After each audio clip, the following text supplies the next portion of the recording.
안녕하세요. EBS 뉴탐스런 과학 우리 생명과학 부분의 권주희입니다. 자, 여러분들 우리 생명과학 부분 또 많이 기다리셨죠? 선생님도 여러분하고 만날 날을 계속 기다리고 있었는데요. 자, 드디어 우리 생명과학 파트가 시작이 되었고요. 자, 우리 강의로는 순서상 29강에 해당합니다. 그렇죠? 자, 우리 이제 오늘 공부할 내용을 이제 살펴보시는데 항상 여러분들 교재가 필요한 거 아마 잘 아실 거예요. 자, 이 강의는 교재 바탕으로 해서 교재의 본문 내용과 문제들을 꼼꼼하게 이렇게 선생님이 다뤄드리기 때문에 꼭 교재 준비하신 상태에서 강의 시청하셨으면 좋겠고요. 자, 오늘 공부할 내용을 좀 미리 서두에 정리를 하고 본격적으로 공부하는 방식으로 앞으로 생명과학 강의는 진행을 해보겠습니다. 자, 일단 여러분들 오늘 공부할 내용에서 단원명을 아시는 것도 좀 중요해요. 여러분들 머릿속에 내가 공부한 내용들이 조금 이렇게 목록이 쫙 정리가 되면은 훨씬 더 공부가 좀 체계화되는 그런 경향이 있거든요. 자, 우리 이제 단원으로는요. 대단원으로는 생명의 진화, 그리고 중단원으로는 생명의 탄생이라는 이 중단원 내용 중에 오늘 공부하실 내용은 원시지구와 화학적 진화라는 내용입니다. 요 생명의 탄생이라는 요 부분에 대해서는요, 요 중단원의 내용은 이제 우리 다음 시간 또 그 다음 시간까지 문제풀이까지 하면서 정리를 할 수가 있고요. 자, 오늘은 이제 좀 이제 앞부분 얘기를 진행을 하려고 해요.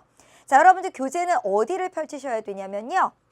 교재 120쪽부터 시작인데요. 자, 주로 선생님이 최선을 다해서 조금 여러분들이 혼돈스럽지 않게 좀 이렇게 좀 일관되게 앞에서부터 쫙 나가는 방식으로 물론 하지만 어쩔 수 없이 좀 뒤적뒤적 왔다 갔다 하게 될 경우도 있습니다. 그래서 선생님이 일부러 페이지를 알려드리는 거예요. 자, 오늘 공부하실 내용은 본문 내용으로는 120쪽, 121쪽까지고요. 그 다음에 125쪽에 탐구학습이 있어요. 여러분들 아마 이 교재를 앞부터 쭉 보신 학생들 아마 잘 아실 겁니다. 그죠? 중요한 내용에 대한 탐구할 거리가 있는 부분에 탐구학습이 있고요. 좀 중요한 내용입니다. 그리고 126쪽에 있는 기본 문제 일부도 오늘 같이 좀 다뤄보도록 하겠습니다. 자, 그럼 오늘 공부하실 내용이 무엇인고 하니? 자, 오늘은 크게 세 꼭지로 공부할 거예요. 첫 번째, 원시지구의 상태. 아무래도 이 우주에서 생명이 진화하는 과정에 대한 대단원이기 때문에 특히 이 중단원이 생명의 탄생이잖아요. 바로 원시지구에서 생명이 탄생하는 과정에 대한 얘기거든요. 그래서 원시지구의 상태가 어땠는가 일단 한번 추론을 통해서 좀 한번 살펴보고, 그리고 이 원시지구에서 생명이 탄생하게 되는 과정에 대한 가설. 자, 요건 이제 가설일 수밖에 없죠. 아무도 그저 그 시절의 얘기를 완전히 내가 겪었다라고 얘기할 수 없기 때문에 자, 생명의 기원에 대한 가설을 이제 공부하시는데 사실은 생명의 기원에 대한 가설이 한 3가지 이상 됩니다만 우리 교재에도 3가지 정도가 소개가 되고 있습니다만 사실 우리 교육과정상 모든 교과서에 가장 강조되고 있는 생명의 기원에 대한 가설 한 가지는 바로 화학적 진화 가설이라는 점이에요. 그래서 이제 이게 오늘 공부하실 좀 주된 메인 내용이다라고 보시면 되고요. 자, 그다음에 이제 아울러 우리가 지금 공부하실 오늘 내용부터 좀 이제 우리 다음 시간까지 쭉 이렇게 엮어져서 나가려면 좀 화학적인 베이스가 필요하거든요. 그래서 화학 반응에 대한 얘기를 이렇게 섞어서 우리가 생명의 기원에 대한 얘기를 하면서 필요한 부분에 대한 얘기를 좀 해보려고 합니다. 자, 그러면 제일 먼저 꼭지 시작해 볼게요. 바로 원시지구의 상태에 대한 얘기를 시작을 해보겠습니다. 자, 여러분들이 상상하신 원시지구의 상태가 이런 모습이길 바라는데요. 자, 요건 이제 상상도예요. 실제 원시지구를 누가 찍어왔나요? 그렇지 않아요. 자, 이 상상도에서 지금 나타나지 않은 부분을 선생님이 많은 과학자들이 왈가왈부하면서 좀 정리된 얘기를 한번 해드려 볼게요. 자, 원시지구가 이제 이랬는데요. 지금 눈에 보이지 않지만 이 대기가 여기 지금 분명히 존재합니다. 그럼 이 대기에는 몇 가지 기체가 있을 거예요. 자, 그 기체들은 무엇인고 하니 많은 학자들이 연구한 끝에 내린 결론이에요. 자, 이 원시지구의 대기에는 일명 환원성 기체라는 것들이 있어요. 자, 이 환원성 기체라고 하는 걸 구체적으로 예를 들어 보시면요. 수소, 수증기, 암모니아, 메테인 요런 것들을 얘기합니다. 자, 이런 기체들이 원시지구 대기에 있었대요. 자, 여러분 일단 원시지구가 약 몇 년 전인 거는 여러분들 아시나요? 조금 상식적으로 어디 가서 좀 잘난 척 하시라고 약 46억 년 전 정도를 얘기하거든요. 46억 년 전. 자, 발음이 잘 안 돼요. 그죠? 약 46억 년 전쯤으로 예상을 하는데 이때 대기에는 이러한 기체들이 많았다라고 했는데 문제는 왜 이러한 기체들을 환원성 기체라고 별명을 붙였느냐 이거예요. 자, 이러한 기체들은요. 자, 가만 보니까 어때요? 수소를 가지고 있지요. 수소를. 그죠? 자, 수소이거나 아예 이건 수소고요. 또는 수소와 다른 원소와의 결합 상태. 이러한 물질들은요. 엄청난 환원 능력을 가지고 있대요. 그래서 어떤 물질들을 환원시킬 수 있는 그러한 능력을 가진 기체다. 그래서 환원성 기체라고 부릅니다. 자, 일단 대기 중에는 이런 환원성 기체가 있고요. 자, 그 다음 지금 이거 꽉꽉꽉꽉 이거 보이시죠? 눈에 딱 띄셨죠? 자, 요건 바로 뭐냐면요. 원시 지구에 이 어떤 여러 가지 에너지를 줄 만한 그러한 요인 중에 하나예요. 뭐처럼 보이세요? 번개. 바로 번개에 의하여 공중 방전 현상들이 굉장히 빈번하게 일어났다라고 볼 수 있고요. 그 다음에 이거 뭐 터지고 있어요? 지금 곳곳에서 화산. 바로 이러한 화산 활동 등이 번개나 화산 활동 등이 바로 에너지를 제공해주는 원천이라고 볼 수가 있습니다. 또 추가적으로 얘기를 하자면 자, 이게 지금 원시 대기의 성분들이에요. 자, 여기 산소 기체가 있어요? 없어요? 없어요. 산소 기체가 없다는 얘기는 오존층의 형성 가능성도 지금 상태에선 없다는 얘기예요. 따라서 오존층이 없다면 어떻게 될까요? 오존층이 없다면 자외선 차단 효과가 있는 거 여러분들 그죠? 많이 상식적으로 알고 계시죠? 바로 자외선이 직접적으로 원시 지구의 지표면에 그대로 도달하고 있고요. 차단을 못한다는 얘기입니다. 자외선이 그냥 막 직접적으로 쏘아진다는 얘기고요. 그 다음에 우주 방사선 등도 자유롭게 지금 이 그죠? 원시 지구의 지표면이나 이런 그죠? 대기 중으로 계속 이렇게 공급이 되고 있다. 이제 이런 뜻입니다. 자, 그렇다면 이러한 원시 지구의 상태에서 자, 여기에서 이제부터는 우리가 어떤 측면을 보셔야 되냐면 생명이 어떻게 하면 탄생할 수도 있을까라는 여러 가지 학자들의 이제 그저 어떤 그저 이론에 대한 내용들이 아마 있을 거예요. 바로 그것이 생명의 기원에 관한 가설인데 일단 어떤 가설이든 원시 지구의 상태가 이러한 상태였다라는 것은 공통적으로 많은 사람들이 다 합의를 하고 있는 내용입니다.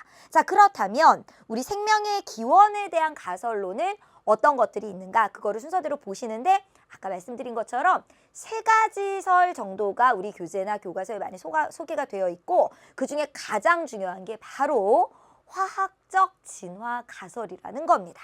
자, 조금 아까 보셨던 그 원시 지구의 대기 상태에서 이제 최종적으로 자, 원시 지구의 대기에 있던 성분들 여기 지금 그려져 있죠? 자, 요런 것으로부터 최종적으로 생명이 탄생하면 돼요.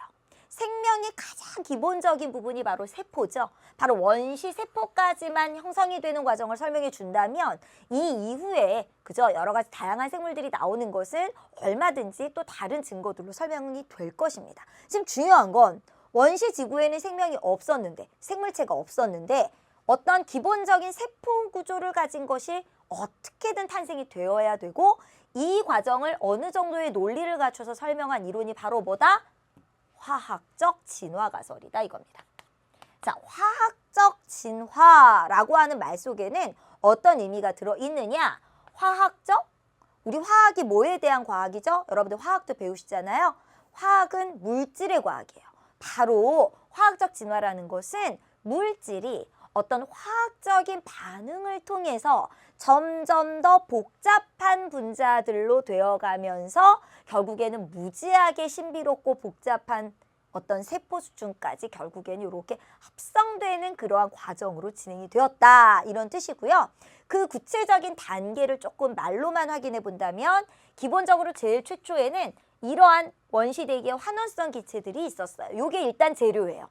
자, 이런 것들은 하나같이 무기물입니다. 자, 무기물이라는 것은요. 탄소 같은 것이 중심으로 되어 있는 고분자가 아니고요. 아니고요. 뭐 생물이나 이런 세균들이 섭취했을 때 보통 에너지도 나오지 않는 것들을 얘기해요. 자, 이런 것들은 다 무기물에 속하거든요. 자, 이러한 무기물들이 조금 더 복잡한 분자가 됩니다. 이게 뭐죠? 간단한 유기물. 그리고 조금 더 복잡한 유기물로 합성. 그러니까 이 과정에는 다 뭐가 있냐면 화학 반응들이 진행이 되는 거예요. 그 다음에 유기물 복합체라는 조금 더 멋있는 분자가 되었다가 멋있는 어떤 물질이 되었다가 원시세포까지 간다. 이런 식으로 단계적으로 설명하는 것이 화학적 진화 가설이고요. 자, 이때 이제 각 단계에 해당하는 물질들에는 이제 이런 게 있어요. 보통 이런 거는 무기물이고요. 간단한 유기물? 이런 건 어떤 걸 얘기를 하냐면요. 보통 우리 유기물이라고 하면 탄수화물, 단백질, 지질, 핵산, ATP 이런 거예요. 여기 선생님이 써 있는 것 쭉 이제 읽은 거거든요. 이런 것들이 이제 핵산이에요. DNA, RNA. 자, 요건 이따가 하실 거고요. 자, 이때 요런 것들이 이제 우리가 일반적으로 얘기하는 유기물인데 이런 거는 실제 우리 생물체 몸을 구성하고 있는 유기물이고 이들은 어느 정도의 분자량을 갖춘 고분자라고 볼 수 있어요. 여기 있는 물질들은요.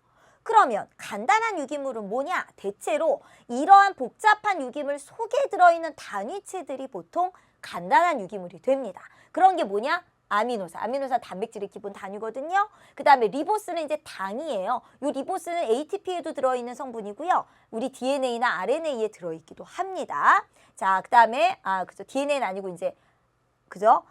RNA에 들어있고요. 그 다음에 아데닌 같은 경우에는요. 요거는 DNA나 RNA와 같은 핵산에도 있고요. 그 다음에 ATP에도 들어있어요. 그러니까 요런 게 이제 간단한 유기물이 되는 거죠. 요게 좀 더 복잡해진 게 이제 요러한 분자라고 볼 수가 있고요. 자, 이때 자, 여러분들 하나 중요한 사실을 알려드릴게요. 자, 지금부터 시선을 잘 한번 고정해 보세요. 무슨 말이냐? 이걸 여러분들이 일단 굉장히 부정적인 시각으로 보는 학자들이 매우 많습니다. 일단 뭐 여러분들 아시겠지만 진화론을 공격하는 많은 그죠? 뭐 그런 얘기들이 있죠. 자, 그럼에도 불구하고 이러한 이론들이 지금 우리 과학 교과서에 잘 실려 있고 살아남은 이유는 뭔가 과학자들이 증명하려는 노력들이 있었기 때문이에요. 이 중에서 아주 유명한 어떤 단계를 실제로 실험으로 증명했던 단계가 하나 있어요. 그 단계가 어디냐면 바로 가장 중요한 첫 단계예요.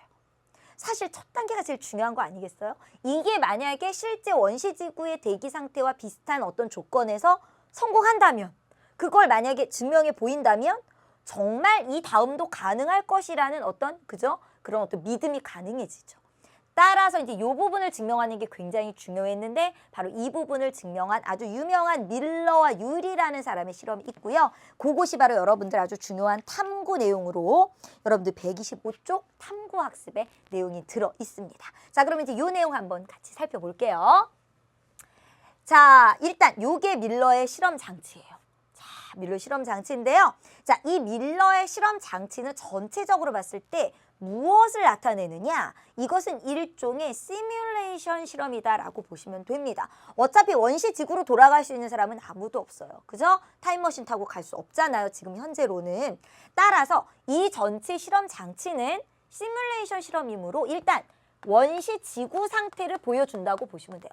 원시 지구를 가정한 실험 장치예요. 자, 어쨌든 이 실험 장치에서 뚝딱뚝딱 결론을 한번 내려볼게요. 자, 뚝딱뚝딱이라는 건 무슨 말이냐? 지금 여기가 원시 지구의 대기 상태예요. 여기 대기에 들어갈 성분들이 들어있어요. 그래놓고 원시 지구의 상태처럼 에너지도 막 줘요. 비슷하게. 그러고 한참 시간이 지나면 원시 지구의 바다 부분에 해당하는 이 U자관에 글쎄 간단한 유기물이 실제로 합성된 걸 확인했다는 거예요. 처음에는 없었어요. 여기에 U자관에. 그랬는데 원시 지구의 상태처럼 시뮬레이션을 해서 물질하고 그 다음에 에너지를 주니까 어떻게 되냐면 간단한 유기물, 그 증거물들이 바로 뭐냐면 되게 많았어요. 아미노산, 요소, 사이아나수소, 포말데하이드, 뭔진 모르겠지만 이런 것들이 다 하나같이 뭐냐면 아미노산 조금 아까 보셨죠? 간단한 유기물 칸에서. 간단한 뭐가? 유기물이 발견되었다는 겁니다. 바로 화학적 진화 가설의 제일 첫 단추. 첫 단계를 실험적으로 증명한 것이고요. 그럼 이 실험의 아주 중요한 결론은 무엇이냐? 원시 지구의 환경에서 그걸 시뮬레이션한 장치니까요. 무기물로부터 간단한 유기물이 합성될 수 있다. 굉장히 중요한 결론을 얻어냈습니다. 자, 그럼 여기서 좀 구체적으로 파헤쳐 봅시다. 자, 아까 말씀드린 이 둥근 플라스크, 여기가 핵심이거든요. 이게 전체 원시 지구 중에 뭐에 해당할 것 같으세요? 들어있는 성분들을 보아하니 여기가 이 둥근 바닥 플라스크 내부가 바로 뭐냐면 원시 지구의 대기 부분이라고 보시면 됩니다. 그럼 이것들은 바로 뭐예요? 원시 지구 대기에 들어있던 환원성 기체를 얘기하는 거죠. 환원성 기체 맞잖아. 우리 아까 봤던 거. 그죠? 자, 그 다음에 이 U자관에 하필이면 유기물이 생겨. 여기 물질이 있었으면 여기 생겨야 되는 거 아닌가요? 여기는 원시 대기 부분인데 여러분 문제가 뭐냐면 원시 대기 부분에 이것이 어떻게든 유기물로 합성이 되려면 에너지가 공급돼야 되거든요. 그 에너지로 지금 뭘 해주고 그냥 방전, 번개. 아까 여러분들 그림 보셨죠? 번개 꽝꽝꽝. 그거를 이제 방전으로 표현을 한 것이고요. 그 다음에 여기 보시면 끓는 물이 막 팔팔팔 해서 올라가요. 이 끓는 물이라고 하는 거는 뭐 화산 활동 등 뭐 그다음에 굉장히 고온의 상태였을 걸로 추측하거든요. 원시 지구의 대기가 바로 그 고온의 열 에너지를 제공해주는 에너지 부분이에요.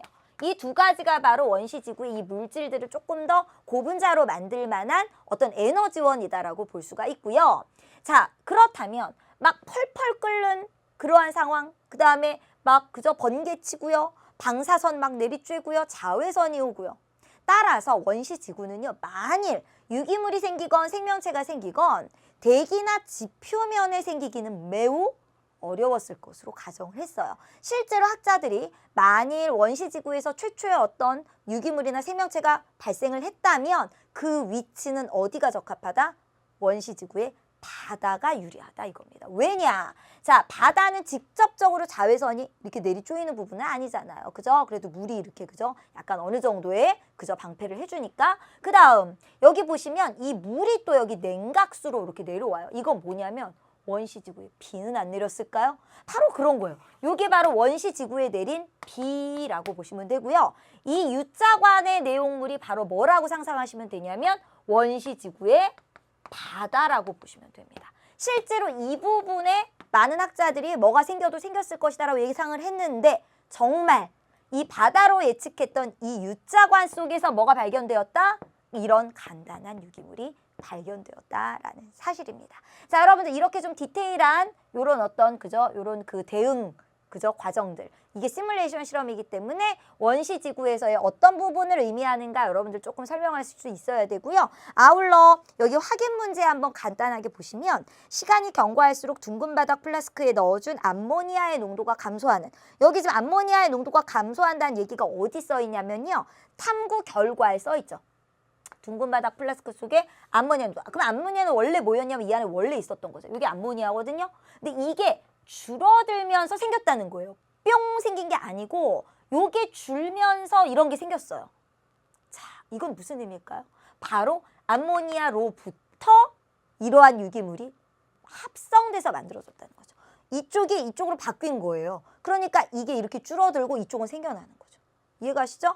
따라서 이것은 무슨 의미가 있느냐? 바로 암모니아가 어떤 화학 반응 같은 것들을 통하여 여기 있는 여러 가지 간단한 유기물로 합성되었음을 의미한다라고 정리하시면 되고요. 자, 두 번째, 밀러의 실험으로부터 알 수 있는 사실을 서술하시오. 이겁니다. 이거 여러분들 잘 설명하실 수 있어야 돼요. 원시지구 환경에서 무기물로부터 간단한 유기물이 합성될 수 있다라는 점, 요게 바로 밀러의 실험의 핵심입니다. 화학진화설의 맨 초기를 얘기한 거죠. 자, 그러면 이제 그 부분은 이런 실험으로 이제 증명을 했고요. 그럼 화학진화설에 대한 증명은 이게 끝이냐? 아니에요. 화학진화가설의 저 뒷부분에 대한 증명도 있었어요. 그게 바로 뭐냐면 원시세포가 만들어지기 바로 직전, 그러니까 화학적 진화가설로는 굉장히 뒷단계입니다. 사실 우리 요 단계 다음이 뭐예요? 간단한 유기물 다음에 복잡한 유기물이죠. 자, 복잡한 유기물까지도 아직은 물질이에요. 그런데 문제는 뭐냐면 원시 생명체라는 건 그냥 물질이 아니죠. 어떤 생명 현상이 나타나야 돼요. 그러한 어떤 약간 그저 플러스 알파를 가지는 어떤 원시 생명체, 최소한 원시 세포 구조는 나타나야 되는데 바로 이러한 유기물, 그냥 복잡하더라도 어쨌든 물질의 이런 수준에서 어떻게 하면 어떤 기능을 갖추는 원시 세포가 나올 수도 있었을까? 이 부분을 집요하게 연구한 결과 또 시뮬레이션을 통해서 그 부분에 대한 어떤 애매한 물질들, 실제로 나타났을 법한 그 원시세포 직전 단계의 그 애매한 물질도 아니고 세포도 아닌 그러한 단계를 실제로 증명해낸 학자들이 있습니다. 대표적인 그 물질들이 이름이 뭐냐면요. 코아세르베이트와 마이크로스피어라는 거래요. 자, 요게 뭐냐면 일단 실제 원시지구에 있었다는 건 아니에요. 왜냐면 원시지구에 있었는지 아무도 모르죠. 이것도 일종의 시뮬레이션을 통해 얻어낸 어떤 이제 유기물 복합체예요.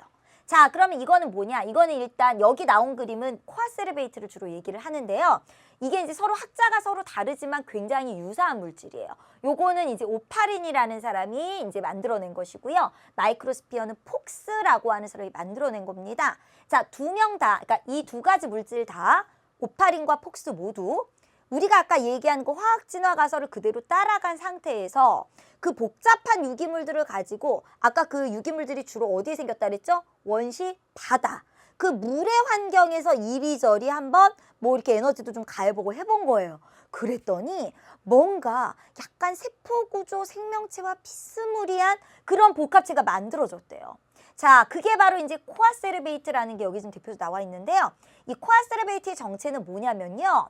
이러한 단백질 분자, 꼭 단백질은 아니어도 그러니까 단백질 또는 어떤 여러 가지 복잡한 유기물들 주변을 이제 물 분자가 이렇게 감싸기 시작한 겁니다. 그러면서 어떤 액체 같은 방울들이 막 생겨나요. 그런데 이 방울들이 가만히 보면 어떤 입자를 형성하게 되고요. 이러한 입자들이 글쎄 가만 보니까 이렇게 두 입자가 코아세르베이트 두 입자가 이렇게 톡 합쳐지기도 하고 툭 떨어지기도 하고요. 신기하죠? 그 다음에 너무너무 중요한 사실이 있어요.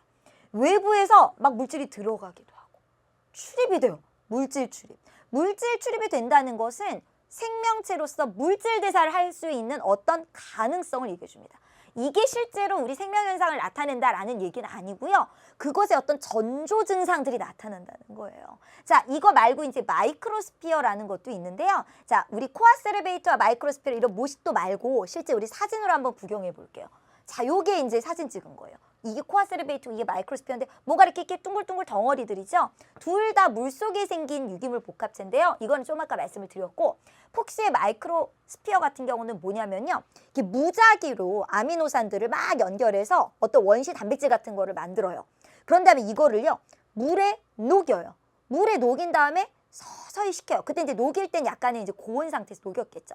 서서히 식히면 이런 분자가 생기는데 이 또한 약간 어떤 능력을 보이냐면 약간 무서워요.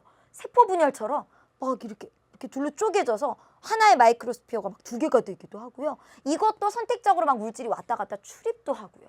이러한 어떤 세포로서의 약간의 그런 생명현상의 전조적인 그러한 어떤 플러스 알파 기능을 나타내는 어떤 유기물 복합체들이 형성이 되었음을 학자들이 이제 증명을 한 겁니다. 그렇다면 이제 요것들이 뭘로 싹 이렇게 시간이 지나면 바뀔 수도 있었겠다? 원시 세포로. 이게 나중에. 그죠? 이게 원시 세포로 발전을 하면서 드디어 단세포 생물부터 이제 출현을 할 수도 있지 않을까 하는 이러한 내용이 바로 이게 바로 우리 화학적 진화 가설입니다. 자, 화학적 진화 가설. 선생님이 이제 여러 가지 포인트를 두고 설명을 드렸는데요. 전체적으로 어떤 내용인지 아시겠죠? 간단한 원시지구 대기의 분자로부터 그것이 화학 반응을 거쳐서 점점 더 복잡해지고 나중에 약간의 기능도 갖추고 그 사이에 밀러의 실험을 통해서 초기 단계도 증명해보고 그 다음에 나중에 원시세포 탄생 직전 단계도 한번 증명해보고 이제 이런 부분이 바로 화학적 진화 가설입니다. 자, 이 외에도 우리 원시지구에서 생명이 어떻게 해서 탄생했는가에 대한 가설은 몇 가지가 더 있는데요. 자, 그 중에 이제 또 다른 거 하나 이제 말씀드릴게요. 생명의 기원에 대한 가설 첫 번째로 지금 해결하신 게 뭐냐면 화학적 진화 가설이었고요. 두 번째가 이제 뭐냐면 지금부터 설명드릴 게 심해열수구설이에요. 생명의 기원에 대한 가설. 자, 이건 했고요. 자, 요게 이제 뭐냐면요. 이제 가만히 보면 심해열수구라는 게 실제로 바닷속에 있어요. 지금도 있어요. 근데 여기를 가만히 보면은요. 해저 화산 활동이 막 활발하게 일어나는 부분이고 거기에서 가만히 보니까 막 뜨거운 물이나 또는 황화수소, 황화철 이런 게 막 뿜어져 나오더래요. 그리고 그 부분에는 뭐가 많냐면 실제 우리 원시지구에 있었던 기체 성분들 있죠? 그런 것들도 주변에 풍부하대요. 그런데 글쎄 놀라운 게 뭐냐면 일단 기본적으로 이 심해 열수구설을 주장하는 학자들의 포인트는 이거 봐라. 원시지구에 있었던 기체 성분이 여기에도 있는데 여기도 에너지원이 있다. 그게 바로 뭐라고요? 해저 화산 활동. 그런데 더 놀라운 증거는 뭐냐면요. 실제 지금도 심해 열수구가 있다고요. 거기를 탐사해 본 결과 그 심해 열수구 주변에 글쎄 놀라지 마세요. 그 황화수소, 황화철 같은 게 거기서 이렇게 뿜어져 나온댔죠. 그것을 에너지원으로 먹고 사는 어떤 생명체, 원시 생명체에 가까운 생명체가 발견되었대요. 그러니까 뭔가 이 주변의 상황이 원시지구와 유사하면서 여기서 생명체가 지금도 발견이 된다는 것은 뭔가 여기에서 최초로 생명이 탄생했을 수도 있지 않을까. 충분한 에너지원도 있고요. 해저 화산 활동이라는 것 때문에. 그래서 이제 요걸 이제 이론으로 이렇게 발표하는 경우도 있었습니다. 또 하나 있어요. 세 번째는 뭐냐면요. 외계 유입설이에요. 외계 유입설. 자, 이거 뭐 황당할 것 같지만 그거 아니고요. 실제 사건이 있었어요. 그게 바로 뭐냐면 오스트레일리아. 여러분들 아시죠? 거기 남동부 지역에 머치슨 마을이라는 마을이 있었어요. 여기서 되게 유명한 사건이 있었는데 그게 바로 뭐냐면 너무나 거대한 운석이 이 공중에서 폭발을 해서 운석 파편이 이 머치슨 마을로 막 떨어졌대요. 그런데 글쎄 그 사람들이 그 운석을 이거 돈 되겠다 팔아야지로 끝나는 게 아니라 어떻게 해야 돼요? 과학자들이 그것을 분석해봐야죠. 성분이 어떤가? 그런데 글쎄 이 머치슨 마을에서 발견된 운석은 이름도 정해져 있어요. 뭐게요? 머치슨 운석.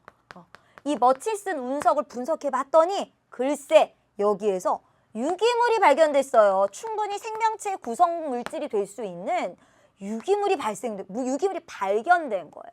그러니까 어떤 주장도 가능해요? 지구에서 자꾸만 태어났다라고 주장하지 마라. 이것도 가능하다. 외부에서 유입이 돼서 이런 외부에서 유입된 운석 속에 들어있던 이러한 유기물들이 유입되면서 외계 생명체, 지구의 생명체도 탄생할 수 있었다. 이러한 이론이 바로 외계 유입설입니다. 자, 그런데 역시 뭐니 해도 포인트는 뭡니까? 화학 진화설이라는 거 잊지 마시고요. 자, 그러면 이어서 우리 어떤 얘기를 오늘 또 해보냐면요. 자, 우리 오늘 두 꼭지가 지금 끝난 거예요. 아까 시작할 때 세 꼭지 한다 그랬죠? 첫 번째가 뭐였죠? 원시지구의 상태. 두 번째가 화학 진화설. 를 비롯하여 이제 생명의 기원에 대한 가설에 대한 얘기를 했는데 자 오늘 세 번째 꼭지는 바로 뭐냐면 이 화학 진화설에 대한 얘기를 하면서 자꾸만 뭔가 좀 찜찜한 부분이 하나 있었다면 바로 이런 부분일 거예요. 왜 무기물이 있었는데 이거는 그대로 가만히 있지 않고 에너지를 주거나 뭐 어떻게 하면 어떤 간단한 유기물이 되고 이게 어떻게 복잡한 유기물이 되는가 이 과정이 다 어떤 방식으로 이루어지냐면 화학 반응이라는 것으로 진행이 돼요. 화학 반응이라고 하는 것은 바로 무엇인고 하니 이런 거예요. 자, 화학 반응이라는 것은 자, 여러분들 좀 개념적인 거라서 좀 집중을 하세요. 화학 반응. 자, 이거는 일단 물질의 세계에서 존재하는 건데 우리 생명체도 알고 보면 물질로 이루어졌잖아요. 그러니까 관련이 있는 거예요. 또 우리 지금 화학 진화설의 핵심이 바로 뭐냐면 간단한 물질들의 화학 반응으로 좀 더 복잡하고 고분자가 되었다 이제 이 얘기잖아요. 그 화학 반응이 생명체가 탄생하기 위한 가장 중요한 어떤 기본적인 이론이에요. 그죠? 원리예요. 자, 그렇다면 화학 반응이 뭐냐? 어떤 반응 물질이 있어요. 그걸 줄여서 반응물이라고 할게요. 자, 반응물로부터 글쎄 생성물이 나타나는 거예요. 그런데 이게 반응물하고 생성물이 상태가 다르거든요. 물질 자체가 다른 물질이 돼버려요. 어쩌다가 이렇게 다른 물질이 되느냐? 이 반응물들이요, 대개는 어떤 여러 원소들이 화학 결합으로 뭉쳐 있어요. 보통은. 그랬을 때 반응물이 생성물이 되는 과정에서 어떤 사건이 일어나냐면요. 화학 결합이 끊어지고 또 화학 결합이 끊어지면 이제 여러 이제 물질들이 생기겠죠. 새로운 결합이 생기는 거예요. 또 한마디로 반응물을 구성하고 있던 그러한 어떤 물질들이 재구성되는 겁니다. 그러면서 완전히 다른 새로운 물질이 생겨나는 게 바로 화학 반응이에요. 자, 그러면 일단 우리가 이제 이 화학 반응을 뭔가 표현해야 될 필요가 있을 때가 있어요. 예를 들어 구체적으로 어떤 분자가 있었는데 이게 화학 반응을 통해서 그러니까 A라는 분자가 있었는데 이게 화학 반응을 통해서 B라는 어떤 물질이 됐다. 이거를 이렇게 표현을 우리가 이제 공부를 하기 위해서 체계적으로 표현을 하기 위해서 화학 반응을 이렇게 체계적으로 정리한 식을 뭐라고 얘기하냐면 화학 반응식이라고 얘기합니다. 화학 반응식. 이 화학 반응식을 이제부터 우리가 조금 만들 수 있거나 해석할 수 있는 능력을 좀 갖추셔야 되는데 화학 반응식의 기본은 반응 물질과 생성 물질을 표현할 수 있어야 돼요. 그런데 아까 잠깐 말씀드렸지만 대부분의 반응 물질, 생성 물질 이러한 물질들은 어떤 상태냐면 화합물 상태예요. 여러분들 화합물이 뭐게요? 이거는 중학교 때 배우신 것 같은데 자 어쨌든 기억이 안 나셔서 다시 설명드릴게요. 화합물이라는 거는 두 가지 종류 이상의 원자들이 어떤 화학 결합에 의하여 모여 있는 거예요. 그죠? 분자의 세계, 원자의 세계에서는요. 서로 어떤 화학 결합을 되게 다양하게 하는 경향성이 있는데요. 어쨌든 간 화학 결합을 통해서 모여 있는 상태, 그것이 바로 화합물이고요. 자, 예를 들면 탄소와 수소가 서로 다른 원자잖아요. 이게 화학 결합, 특히 공유 결합이라는 아주 유명한 화학 결합으로 뭉쳐 있는 상태를 우리는 화합물 중에 메테인이라고 부릅니다. 그러면 메테인을 어떻게 표현하고 싶어요? 그러면 우리나라 사람들이 메테인 이렇게 쓰면 되겠습니까? 우리나라 사람들이 이렇게 쓰면 알아들을 수 있겠지만 전 세계 사람들이 다 공유하는 어떤 이 화합물에 표현을 해줘야 되지 않을까요? 그죠? 그러기 위해서 약속을 했어요. 사람들이 화합물 표시하는 방법, 그게 바로 뭐냐? 원소 기호라는 게 이미 약속된 그저 화학의 세계의 존재예요. 여러분 원소 기호 별거 아니에요. 탄소가 원소 기호로 뭐예요? C. 수소가 원소 기호로 뭐예요? H. 그럼 화합물을 화학식으로 표현하는 방법으로 이제 많은 학자들이 다 이렇게 통일을 했는데요. 이 화학식을 보여드릴게요. 이게 화학식이에요. 어떤 메테인이라는 화합물을 화학식으로 표현하려면 메테인 이렇게 쓰는 게 아니라 또는 탄소와 수소 이렇게 쓰는 게 아니고 원소 기호와 자 일단 탄소와 수소예요. 그 다음 또 하나 좀 더 구체화시켜줘야 돼요. 각 원소의 숫자를 아래 첨자로 써줍니다. 자 그럼 어떻게 써주면 되냐면 탄소는 한 개거든요. 메테인 한 분자 안에는 하나는 안 써요. 일자는 굳이 쓰지 않습니다. 그 다음 1보다 큰 숫자들 그러한 개수들은 요 밑에 아래 첨자로 써주는데 메테인은요 수소가 4개 붙어 있는 상태예요. 메테인이라 쓰지 않고 CH4 이런 방식으로 쓰는 걸 화합물을 뭘로 썼다 그런다? 화학식으로 썼다 이렇게 얘기합니다. 이게 화학식이에요. 자 그러면 화학 반응식은 어떻게 하는 거냐? 반응물과 생성물을 화학 반응식으로 나타낼 때에는 각각의 반응물과 각각의 생성물 왜냐하면 반응물이 꼭 하나란 법은 없거든요. 여러 반응물과 여러 생성물을 모두 화학식으로 표현한 후 적당하게 화살표 플러스 이런 걸 넣어주시면 끝납니다. 자 그럼 화학 반응식 한번 만들어 볼게요. 자 그 방법이 여러분들 교재 121쪽에 나와 있어요. 자 요걸 선생님이 해석해 드릴게요.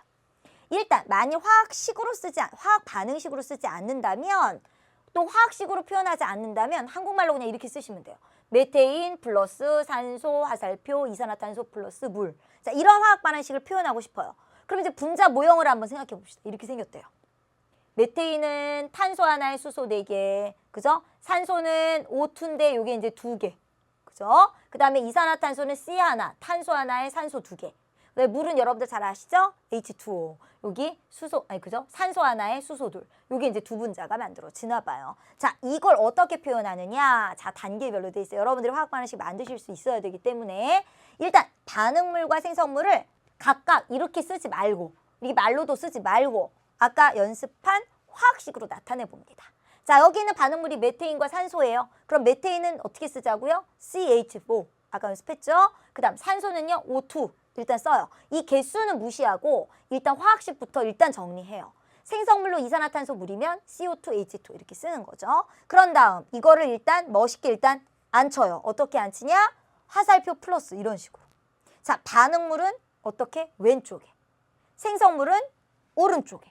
그리고 그 사이에 뭐? 화살표 해주시면 되고요. 반응물이 2개 이상일 때 플러스. 생성물이 2개 이상일 때에도 플러스 이렇게 해주시면 됩니다. 자, 여기서 끝이 안 나요. 사실 여러분들이 좀 연습을 조금 이렇게 테크닉으로 하셔야 될 부분이 이 부분이에요. 여기서 이렇게 가는 거. 자, 어떻게 가는가? 이게 지금 가만 보시면 여러분들 지금 여기 써 있는 원소들이 숫자가 반응물의 생성물로 되는 동안 맞지가 않아요. 지금 이 상태에서는. 그러면 되게요, 안 되게요? 아까 화학 반응이라는 게 뭐라고요? 반응물이 화학 결합이 끊어진 다음 재결합을 해서 재배치가 이루어진다 그랬죠. 뿅 사라지거나 갑자기 뿅 나타나면 안 돼요. 그러니까 이쪽에 는 각각의 원소들의 숫자는 이쪽에 있는 원소들의 숫자가 다 맞아야 돼요. 탄소는 탄소끼리, 수소는 이쪽에 있는 수소끼리, 산소는 산소끼리 숫자가 맞아야 된다고. 근데 만나봅시다. 탄소는 맞군. 맞는데 왜 그러세요? 수소 볼까요? 수소 4개죠, 여기. 2개예요. 이럴 순 없다고요. 산소, 원자의 숫자로만 따지면 2개죠. 산소 분자는 하나지만, 그죠? 그래서 원자는 2개예요. 여기 2개, 하나, 3개네요. 안 맞아요. 이러면 안 돼요. 그래서 반응물과 생성물의 원자의 종류와 개수가 같아지도록 화학식 앞에 개수, 이걸 이제 개수라고 그러거든요. 앞에 이런 쓰는 거, 이런 것도 일은 쓰지 않습니다. 우리 아까 밑에 원소 숫자, 그러니까 그죠? 원자의 개수 나타낼 때도 일은 안 쓰듯이 이 앞에 개수도 그죠? 요것도 일은 쓰지 않고요. 그다음에 여러분들 아마 이거 아실 거예요. 여기가 아까 요런 거 2개 이상의 원자로 된 화합물의 경우 앞에 개수가 2면 이것도 2라는 거고요. 이것도 2라는 거예요. 아시죠? 마치 1 더하기 2 앞에 곱하기 이런 거 있는 거랑 비슷한 거예요. 여러분 이러면 이거 어떻게 계산해요? 2가 여기에도 걸리고 여기에도 걸리는 거잖아요. 우리 수학에서. 그렇게 생각하시면 됩니다. 자, 그래서 결국 정리한 게 이거예요. 양쪽의 숫자가 맞으려면 어때야 된다? 일단 수소부터 맞춘 거죠. 자, 수소 어떻게? 여기 2. 그렇게 해야 4개가 되니까. 여기 4개가. 그죠? 그 다음에 산소를 맞추기 위해서 어떻게 했냐면 여기 2가 돼버리니까 총 몇 개가 돼버려요? 4개가 되죠. 산소 원자가. 그러니까 여기다가 2 딱 써주면 4개 딱 맞네요. 그죠? 요렇게 해서 요 개수 맞추기. 요게 이제 약간 여러분들 어려우실 겁니다. 자, 이제 요렇게 우리 이제 화학 반응식을 쓸 줄 알았다면 자, 한번 아주 근본적인 생각을 잠깐만 해볼게요. 그냥 메테인과 산소가 있었을 뿐인데 이게 그냥 바로 화학 반응을 해서 얘 갑자기 막 화학 결합이 막 끊어지고 재배치가 그냥 막 되나? 그냥은 안 되죠. 그냥은 안 되고요. 이러한 화학 반응이 진행될 수 있으려면 좀 조건이 있어야 됩니다. 그런데 그 조건이요. 막 그렇게 복잡한 막 특별한 실험실에서만 가능한 그런 건 또 아니에요. 자, 그러한 조건이 뭐가 있는가? 일단 반응물의 농도가 충분히 높아야 돼요. 그거는 왜 그러냐면 기본적으로 이 분자 원자들이 뭔가 이게 결합도 하고 움직이려면 충돌을 해야 돼요. 우리 화학 반응에서 제일 중요한 게 이 충돌이거든요. 충돌을 해야 되기 때문에 일단 농도가 많아야, 뭐가 많아야 부딪힐 횟수도 많아지잖아요. 여러분들. 사람도 굉장히 밀집되어 있는 공간에서는 이게 그죠? 몸도 이렇게 잘 부딪히는 거 아시죠? 그것처럼 일단 반응물 그 분자 수가 많아야 돼요. 농도가 높아야 됩니다. 그 다음 2번째는 좀 어려운 얘기를 할게요. 아까 반응물이 예를 들어 이렇게 돼 있으면 C 플러스 D다. 예를 들어 이렇게 되면 요 반응물이 일단 양이 많아야 된다는 얘기를 했고요. 또 하나는 이 반응물들이 활성화 에너지라는 이런 어떤 에너지 기준이 있는데요. 이 이상의 에너지를 가지고 있어야 돼요. 자, 그거는 뭐냐면요. 활성화 에너지라는 것은 일종의 이제 이런 거라고 생각하시면 돼요. 언덕을 넘어가야 되는데 반응이 일어나려면 항상 에너지 수준으로 선생님이 이제 그래프를 한번 그려볼게요. 이거 시간이고 여기가 세로축의 에너지예요. 자, 반응물이 가지고 있던 에너지가 이만큼이면 처음에 이게 반드시 이러한 산을 넘어가서 이렇게 진행이 되는 경향이 있어요. 자, 그럼 여기서 활성화 에너지라는 건 뭐냐? 이 언덕 높이. 이 언덕 높이가 바로 활성화 에너지만큼의 에너지고요. 반응물들이 이 안에는요. 에너지 수준이 이런 애도 있고 이런 애도 있고 되게 다양한 분자들이 여기 지금 출발선에 있어요. 출발선에 반응물들이 있는데요. 모든 반응물이 다 에너지가 쫙 균일하지가 않아요. 마치 이런 거예요. 여러분들 학급에 학생들이 있는데 이 학생들이 성적이 다 다른 거예요. 성적이 다 다른 거예요. 그런데 좀 이렇게 안타까운 말씀을 드리자면 뭐 어떤 되게 점수 높은 그런 대학이 있어요. 그 대학에 들어가는 반응이라고 해보세요. 그러면 여러분들 반응이 잘 일어났다라는 건 무슨 말입니까? 이 학급에 있는 학생들 중에 많은 학생들이 그 대학에 입학에 성공하면 그럼 뭐예요? 그러면 반응이 잘 됐다라고 얘기하면 되는 거죠. 그죠? 그 반응은 성공한 거죠.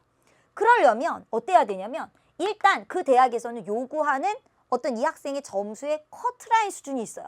뭐 예를 들면 구경수탑 1등급, 구경수탑 2등급 뭐 이런 게 만약에 조건이 있다고 해보세요. 그럼 그 조건의 높이가 바로 요게 활성화 에너지라고 생각하시면 돼요. 그럼 여러분들 학급에 있는 학생들 중에는 5월 1등급 받은 학생도 있고 5월 2등급 받은 학생도 있고 5월 9등급 받은 학생도 있을 거예요. 5월 4등급 받은 학생도 되게 다양하게 있겠죠. 그러면 이 대학의 커트라인 기준이 예를 들어 5월 2등급이라고 해보세요. 그럼 어떤 학생들은 갈 수 있는 거죠? 5월 2등급 갈 수 있죠. 그 다음 5월 1등급 못 가나요? 가요. 근데 5월 3등급은 가요 못 가요? 못 가요.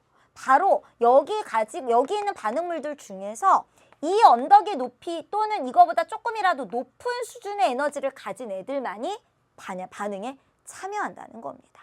바로 그것이 하나의 조건이에요. 모든 반응에는 이런 활성 에너지라는 어떤 장애물이 있어요. 그러면 생각해 보세요. 한 가지 더. 활성 에너지, 반응이 일어나는 데 필요한 최소한 에너지. 이게 최소죠. 이거보다 높은 건 상관이 없는데 이거보다 낮은 에너지를 보유하게 되면 이 언덕을 못 넘어가게 되니까 생성물의 단계까지 갈 수가 없다는 거고요. 자, 여기서 재미있는 얘기를 하나 할게요. 그게 뭐냐면 선생님만 재밌나요? 이 언덕이 여러분 장애물이니까 낮추고 싶지 않으세요? 낮추고 싶죠. 바로 이런 거예요. 대학을 지금 아까 5월 2등급이 커트라인이 그 대학을 가야 돼요. 가야 되는데 글쎄 대학을 잘 가게 하는 방식으로 뭐 이런 방식이 있어요. 학생들 막 공부를 시키는 거죠. 공부에 막 치킨을 사주고 막 공부를 시켜요. 이렇게 해서 3등급짜리 학생을 2등급으로 올리는 방법도 물론 있어요. 그런데 촉매라고 하는 아주 무시무시한 마술사가 있습니다. 이게 이제 우리 일반적인 화학 반응에서는 물질의 세계고요. 이게 생명체 내에서는 효소라고 부르는 아주 신기한 마법사가 있어요. 이것은 이 화학 반응이 좀 더 잘 일어나도록 도와주는 물질들인데 글쎄 어떻게 하냐면 방법이 아까 말씀드린 것처럼 막 공부에 막 때로는 막 뭐 목도 졸라보고 막 치킨 사주고 이런 게 아니에요. 반응물 자체에 에너지를 주는 게 아니고요. 이 높이를 깎는 거예요. 언덕을. 그래? 커트라인을 깎아주마. 예를 들면 대학 총장하고 악수하는 거죠. 단판을 짓는 거죠. 아, 그 대학 3등급으로 내립시다. 이걸 해주는 게 바로 촉매. 생명체 내에서는 효소의 역할입니다. 어떻게 하는 거다? 활성화 에너지를 낮추는 물질. 이 효소에 대한 이야기는 우리 생명과학에서 끊임없이 나오기 때문에 여기서 선생님이 조금 자세하게 한번 설명을 드렸어요. 자, 그럼 오늘 내용은 이제 여기까지고요. 오늘 또 모두 약간 여러분들이 하셔야 되냐면 확인하는 문제를 좀 간단하게 몇 개 풀어볼게요. 자, 기본 문제 쪽으로 좀 가시는데요. 여러분들 교재 126쪽으로 가시면 모든 기본 문제 다 안 풀고요. 몇 가지 확인하는 문제만 풀고요. 대부분의 기본 문제는 여러분들 우리 지금 그죠? 생명의 탄생 3번째 시간이 기본 문제 나머지 다 푸는 시간이거든요. 자, 오늘 몇 개만 풀어볼게요. 먼저 1번 볼까요? 자, 1번 문제 간단해요. 원시지구의 환경. 우리 첫 번째 꼭지로 오늘 공부를 했죠? 자, 뭘 고르는 잘 옳지 않은 거 골라야 돼요.